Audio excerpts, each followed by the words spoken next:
여러분 안녕하십니까? 박문택 변호사입니다. 오늘은 여러분들께 객관식을 어떻게 준비를 해야 되는지 이 부분에 대해서 한 번 더 설명을 드리도록 하겠습니다. 객관식 문제를 보면 마치 바다가 이렇게 떠오릅니다. 너무 넓죠. 너무 크고 또 내가 속속들이 알 수 없는 곳이 바다입니다. 물론 뭐 바다뿐만 아니라 육지도 마찬가지죠. 우리가 가보지 않은 곳, 또 설령 가봤다 하더라도 내가 거기에 대해서 정확하게 알 수 있는 것은 몇 가지 안 되지만 어쨌든 객관식은 주관식에 비해서 굉장히 범위가 넓습니다. 주관식 뭐 논술형이나 서술형이나 이런 것들 아무 문제나 낼 수는 없겠죠. 뭔가 철학이 들어가 있고 생각이 들어가 있고 의견을 개진할 수 있는 그런 것들을 뽑아서 주관식 문제로 내기 때문에 주관식 문제는 어느 정도 한정적입니다. 하지만 객관식은 정말 범위가 없을 거예요. 여러분들이 보실 때 정말 그 큰 바다에서 어디서 끌어올려서 문제로 낼지 지문으로 낼지 이걸 예상한다는 것이 참 어렵긴 합니다. 그런데 생각을 해보세요. 그렇게 큰 바다와 같은 곳에서 문제가 출제가 되는데 많은 분들이 어떻게 공부를 하려고 하냐면 외워서 하려고 한다는 겁니다. 주관식도 마찬가지입니다. 제가 항상 공부 방법에 대해서 말씀을 드릴 때 강조 드리는 부분은 외우는 부분을 조심하라는 겁니다. 물론 여러분들 머릿속에 들어가야 되겠죠. 그 결과적으로 외워지는 것은 맞는데 여러분들이 처음부터 모든 것을 외우려고 시작을 하면은 처음에는 괜찮아요. 예. 처음에는 어느 정도 입력이 됩니다, 머릿속에. 근데 조금만 지나가면 더 이상 들어가지도 않을 뿐만 아니라 또 어떻습니까? 들어간 게 어디론가 가고 없어요. 계속 이제 그걸 반복을 하게 되는데 그 외우는 공부를 여러분들이 처음부터 이렇게 해 나간다면 굉장히 피곤해질 수밖에 없습니다. 그리고 한계를 곧 만나게 됩니다. 저도 외우는 거 잘 못합니다. 외우는 거 못하면 어떻게 해야 돼요? 보고 해야죠. 예, 보고 해야죠. 그런데 또 보고 할 수 없는 상황이 있잖아요. 그럴 때는 어떻게 합니까? 외워서 한다기보다는 읽어서 내 것으로 만든다는 겁니다. 그래서 저는 공부 방법을 이야기할 때 항상 강조드리는 부분이 읽으라는, 예, 외우려고 하기 전에 읽어야 된다는 거예요.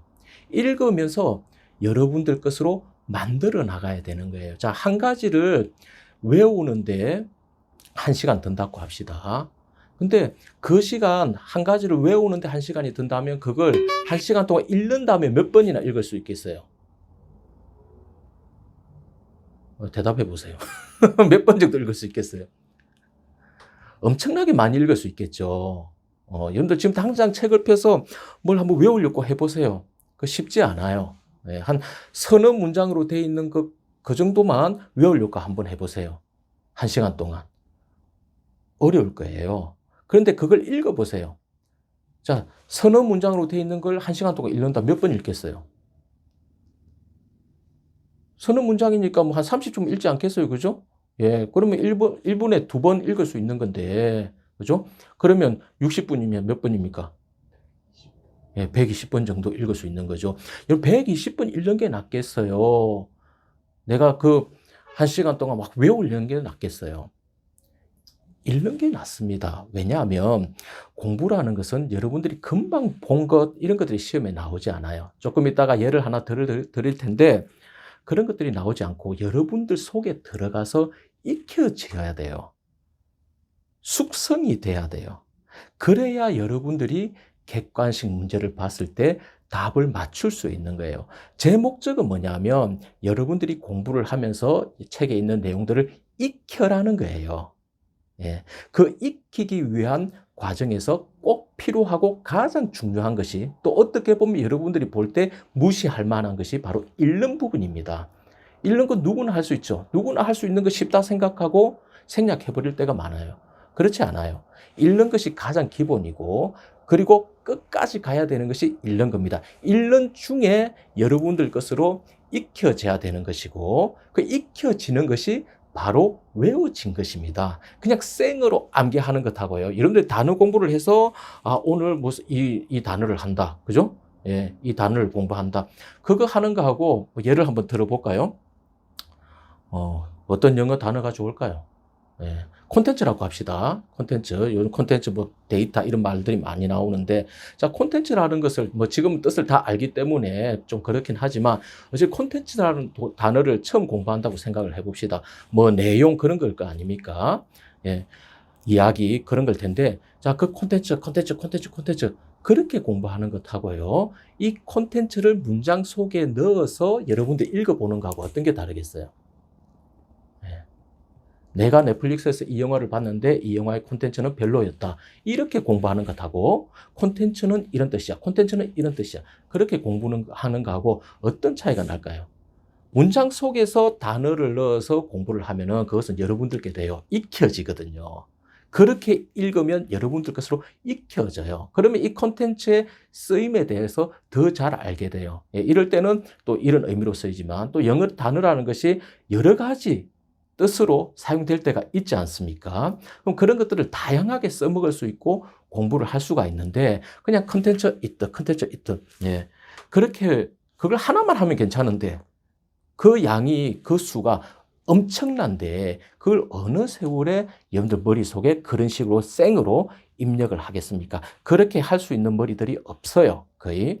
그렇기 때문에 익히려면 읽어라. 예, 읽어라. 한 번 외우는 동안 10번 읽는 게 훨씬 낫습니다. 왜냐하면 객관식은 정확한 표현을 요구하지 않습니다. 그죠? 객관식은 여러분들 쓰는 게 아니죠. 단어를 쓰는 게 아니죠. 문장을 쓰는 게 아니죠. 교과서에 있는 내용을 그대로 옮겨서 적어야 되는 게 아니에요. 교과서에서 책에서 이야기하고 있는 그 뜻을 알면은 객관식 문제는 풀리게 돼 있어요. 그 뜻의 범위 안에 들어가는 것인지 그 범위 밖의 것인지 그것만 감을 잡으면 객관식이 풀린다는 겁니다. 방금 감에 대해서 말씀드렸는데 맞습니다. 객관식은 어떻게 보면 내가 99% 정확하게 알아서 푼다. 그런 문제는 거의 없어요. 대부분의 문제는 어떻게 푸냐면 감으로 푸는 게 맞습니다. 그리고 객관식 준비하는 건 감을 익혀나가야 돼요. 정확한 지식도 중요하지만 이 감이라는 것이 굉장히 중요해요. 어느 세월에 큰 바다에 가서 이런 남태평양 떠다니고 그죠? 바다에 가서 다 이렇게 알아보고 오겠어요. 그럴 시간이 없잖아요. 공부도 마찬가지잖아요. 여러분들 구석구석에 있는 걸 그걸 어떻게 다 여러분들 머릿속에 넣습니까? 그렇게 하기가 굉장히 어려워요. 감을 익힌다. 그건 뭐냐면 내 마음속에 어떤 한 테마에 대해서 이슈에 대해서 기준을 세워 놓는다는 거예요. 책을 읽으면서 그런 기준을 만들어 놓는다는 거예요. 제가 여기 문제가 하나 있는데요. 뭐 모의고사 같은데 한국사입니다. 제가 문제를 하나 예를 들어 드릴게요. 이렇게 지문에 그 보기 말고 1, 2, 3, 4, 5 여기 말고 이제 문제 자체에 뭐가 나왔냐면 이제 백성에게 금하는 법 8조. 그러면 한국사에서 뭡니까? 예. 한국사에서 백성에게 금하는 법 8조 하면은 여러분들이 외웠을 거예요. 그죠? 뭡니까? 대답을 안 하네. 예. 고조선 8조법. 그죠? 고조선 8조법. 이거 아마 한국사 공부하시는 분들 다 머릿속에 들어가 있을 거예요. 왜냐하면 고조선 파트 공부할 때만 해도 여러분들 머리가 신선하거든요. 그때까지만 해도 괜찮아요. 예, 용량이 조금 남아 있기 때문에 고조선 많이 이렇게 공부를 하셨을 거예요. 자, 그런데 문제가 나올 때 어떻게 나오냐면 이 고조선 백성에게 금하는 법 8조가 있었다. 이렇게 나와요. 그러면 여러분들이 기대하는 건 뭡니까? 아, 보기에 고조선이 있어야 되겠다. 그렇게 해야 되겠죠. 어느 시대를 이야기하는 것인가. 문제가 그렇게 나오면, 그죠? 뭐, 구석기 시대, 신석기 시대, 고조선, 사만 시대, 신라 시대, 이렇게 해서 보기가 나오면 여러분들 맞출 수 있어요. 그거는 즉, 암기를 해서 맞출 수 있는 부분이에요. 근데 여러분들 문제가 그렇게 안 나와요. 어떻게 나오냐면, 자, 조금 전에 말씀드린 것처럼 8조법에 대한 설명이 들어가 있습니다. 자, 이 법을 시행한 국가에 대한 설명 중 맞는 것은 이렇게 나온단 말입니다. 예. 이 법 8조를 시행한 나라가 어느 나라냐라고 나오는 게 아니라요. 그러면 고조선 외우면 돼요. 근데 그렇게 나오는 게 아니라 그거는 생략을 해버려요. 그래, 그것은 고조선이라는 건 너희도 알고 있겠지. 그죠? 출제자 그러는 거예요. 근데 내가 묻고 싶은 것은 이 법 8조를 만든 것이 고조선이냐 이걸 묻는다기보다 너희들이 고조선을 이해하고 있느냐? 고조선이 어떤 나라였느냐? 그런 전반적인 것에 대한 질문을 하는 거예요. 예. 이 나라에 대한 설명으로 적절한 것은 자, 보기 제가 들어볼게요. 1번 청군이 소도를 다스렸어요. 우와, 뭐지? 뭐지? 2번이 나와요. 마립간이라는 왕호를 사용했어요. 예. 어렵죠? 3번이에요. 연장자가 이끄는 평등사회였어요. 이건 조금 쉽죠? 4번 중국의 연나라와 겨룰만큼 강성했어요. 5번 여러 가가 사출도를 나누어 다스렸어요. 쉽지 않은 문제예요. 그죠? 예, 쉽지 않은 문제예요. 보면은. 자, 이 답은 뭘까요? 예, 객관식 문제 푸는 중에 이 중에 답을 걸러내는 과정도 있는데요. 아까 3번에 뭐라고 했습니까? 연장자가 이끄는 평등사회였어요. 자, 법이라는 것은 그죠? 여러분 집에서 법 제정합니까? 야, 오늘 우리 집에서 부모를 복양하기 위한 법을 좀 만들어야 되겠다. 다 모여봐. 그래서 법을 만듭니까? 아니죠. 법이라는 것을 만들 때는 그죠. 물론 사회 정도 되면은 이제 시족이나 부족 사회 정도 되면은 이제 규칙이나 규율이 이렇게 생기기 마련이죠. 하지만 법이라는 것이 이렇게 정식으로 만들어지려면 어느 단계까지 가야 됩니까?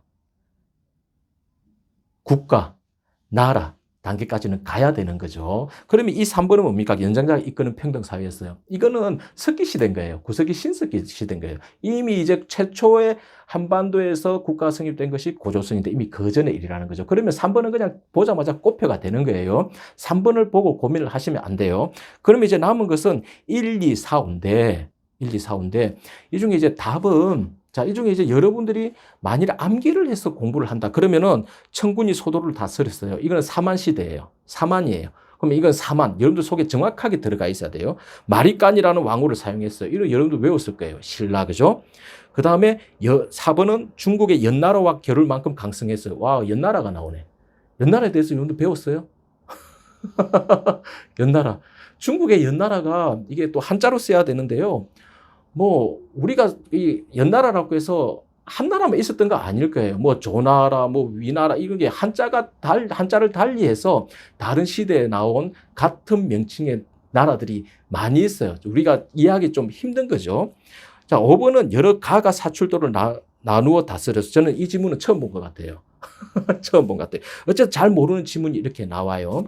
자, 여기서 답은 4번입니다. 이 4번이라는 것은 자, 중국의 연나라와 겨룰 만큼 강성했어요. 여러분들이 고조선을 공부하면서 고조선은 언제 세워진 나라입니까? 이 지문을 보면 아, 연나라 때 세워졌나? 아니에요. 연나라가 있었어요. 하지만 중국이란 나라는 그죠? 어느 한 나라가 지금처럼 중국이란 나라가 그 중국 땅을 다 지배를 하고 있는데 그 중국에서 항상 문제되는 게 뭡니까? 소수민족이거든요. 다른 민족들이 많이 섞여 있어요. 아주 이질적인 면이 많다는 겁니다. 중국이 뭐 진나라 때 진시 황제가 통일을 했죠. 그 다음 진나라를 이어받은 멸망하고 이제 이어받은 것이 한나라인데 이 한나라 때 고조선이 세워졌습니다. 그리고 이 한나라 때 칸에 의해서 우리 고조선이 멸망을 당합니다. 그리고 그것 때문에 이 한나라도 너무 많은 힘을 소모를 했기 때문에 한나라도 조금 있다가 멸망을 하게 되는데요. 자, 이때 중국의 연나라에 대해서 공부를 안 했으면 못 맞추느냐? 아니에요. 자, 여기 보면 중국의 연나라와 겨룰 만큼 강성했어요. 중국의 연나라와 겨룰 만큼 강성했어요. 연나라는 여러분들이 몰라도 돼요. 그러면 생략하고 봅시다. 중국과 겨룰 만큼 강성했어요. 우리나라가 역사적으로 중국에 맞설 만큼 강성했던 때가 많지 않았습니다. 예, 많지 않았습니다. 그러면 여러분들이 고조선에 대해서 조금만 감을 잡고 있는 사람은 연나라를 모른다 하더라도 아, 중국과 강성했던 나라? 뭐예요, 여러분? 뭐예요? 고구려 있을 거고, 그죠? 예. 뭐 백제입니까? 아니죠. 신라입니까? 아니죠. 고려입니까? 아니죠. 예. 조선입니까? 아니죠. 그럼 이제 몇 개 나라로 좁혀진단 말입니다. 고조선, 고구려, 그 다음 저기 어딥니까? 발해 그 정도 되겠죠. 그죠? 그 정도 되겠죠. 자, 이제 그렇게 좁혀지는데, 이제 이 세 나라로 좁혀지는데, 이제 8조법 하면은 고조선 밖에 없는 거죠. 그러면서 이제 서로 이렇게 생략되어 있는 문제에서는 다 나오진 않아요. 하나 중요한 게 키워드가 생략이 된단 말입니다. 생략이 되는데 그것을 여러분들이 연상을 하면서 연결하는 작업을 해야 되는 것이 객관식인데 그걸 언제 외워서 다 하냐는 거죠. 예. 그럼 고조선에 대해서 8조법, 고조선 8조법, 고조선 8조법 그렇게 공부를 해야 되는 것이 아니라 고조선이 어떤 나 이 지문에서도 질문하고 싶은 게 뭐냐면 8조법 세운 나라가 어느 나라입니까? 이게 아니라 고조선이 어떤 나라였습니까? 이걸 묻고 싶은 거예요.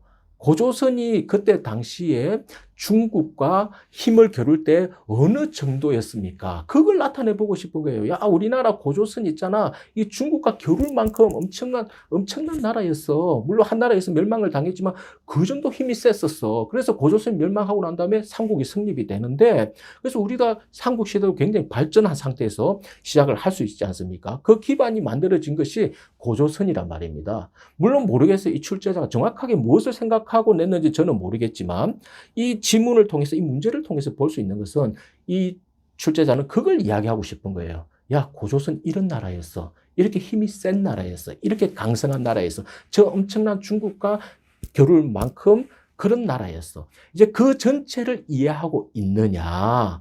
예. 이 지문 하나하나에 대해서 여러분들이 정확하게 알고 있는지 그것보다도 그렇게 하면 이거 못 맞춰요. 예, 못 맞춰요. 하지만 이 고조선이라는 나라 전체적인 특징에 대해서 알고 있느냐. 그죠? 그 고조선이 왕권이 강했으니까 법을 만들었을 거 아니에요. 또 왕권 강화하려고 법을 만드는 거죠. 예, 왕의 통치가 지방 곳곳에까지 중간에 끊기지 않고 지방 호족들에 의해서 변질되지 않고 백성들에게 다 전달이 되어서 왕의 명령을 듣고 국가에서 세운 법을 따르게 하기 위해서 이런 율령 반포한다든지 법을 세우는 거란 말입니다. 이제 객관식 문제가 이런 식으로 가는 거예요. 중간에 하나 딱 빼버리고 여러분들이 이것만 딱 연결을 했는데, 그죠? 예. 이건 딱 빼버리고 생략을 하고 여기 있는 걸 낸단 말입니다. 여기 있는 걸. 여기 있는 건 뭐냐면 이것의 특징인데 이걸 외워야 이걸 맞출 수 있는 것이 아니라 여기에 대한 감을 잡으면 맞출 수 있는 지문들이 나온다는 거예요. 그럼 나머지 1, 2, 3, 5번은요. 오답으로 이렇게 나온 거예요. 여러 가가 사줄도로 나누고 다 쓰렸어요. 이런 건 몰라도 이 지문은 맞출 수가 있는 거예요. 그렇게 감을 익히는 것이 가장 중요합니다. 여러분 오늘 제가 조금 짧게 하려고 생각을 했었는데 오늘 일단 이 정도로 하고요. 이어서 다음 주에 이제 어떻게 객관식을 더 잘 맞추는지 확률적으로 정답률을 높이는지 그 부분은 이어서 제가 강의를 하도록 하겠습니다. 감사합니다.